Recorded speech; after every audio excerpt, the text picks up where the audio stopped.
Круглый стол был организован по инициативе 7-й российской военной базы, расположенной в Абхазии. Участники встречи отмечали, что политическая обстановка в мире неустойчива и вызывает тревогу. И молодое поколение Абхазии должно оценивать сложившиеся реалии.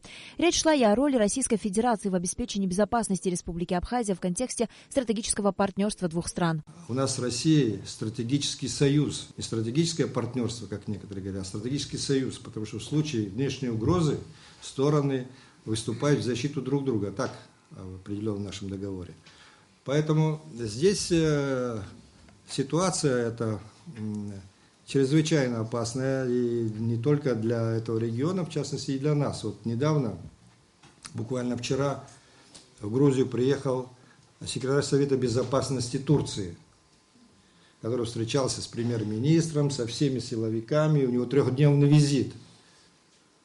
Вот, обсуждается вопрос взаимодействия 3 стран Турции, Грузии и Азербайджана в контексте, значит, совместной деятельности, касающихся экономики, энергопоставок и в том числе и военной.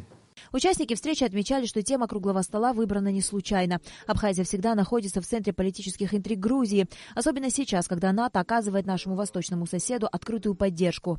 Больше всего настораживает другое намерение. Насколько известно, Соединенные Штаты готовятся вроде бы открыть одну из военно-морских баз на территории Грузии. Это очень серьезный такой момент, который будет говорить о том, что красная линия она будет перейдена. И, естественно, Российская Федерация не сможет на это не реагировать. И прежде всего с этим связаны, я думаю, осложнения, которые сегодня вот происходят. И, в частности, не случайно, видимо, представители военных 7-й базы в Абхазии сегодня присутствует здесь. По словам представителя 7-й военной базы в Абхазии Андрея Колесникова, проведение подобных круглых столов необходимо для воспитания в студентах и старшеклассниках духа патриотизма. И хотелось бы, чтобы они поняли о том, что сейчас от них все зависит. На данном этапе опосредованно, то есть они могут выражать свое мнение вот на подобных мероприятиях. А в будущем, это наше будущее поколение, мы не будем говорить, оно плохое, хорошее, лучше, хуже, но это будущее поколение. Это самое важное. Директор Центра стратегических исследований при президенте республики Олег Домени отметил, что общество абсолютно не готово к войне. Народ слишком увлечен внутренними распрями. Мы к войне в 1992 году были более готовы, чем сейчас. Тогда мы осознавали, тогда мы понимали, когда мы интересовались и больше работали.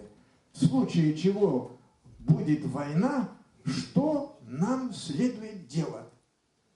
Мы это обсуждали, это обсуждалось в нашем обществе тогда. Сегодня вот это вопрос, который сегодня вот выносится в нашем обществе, не обсуждается. Круглый стол длился более 2 часов, за время которых участники ответили на все вопросы студентов.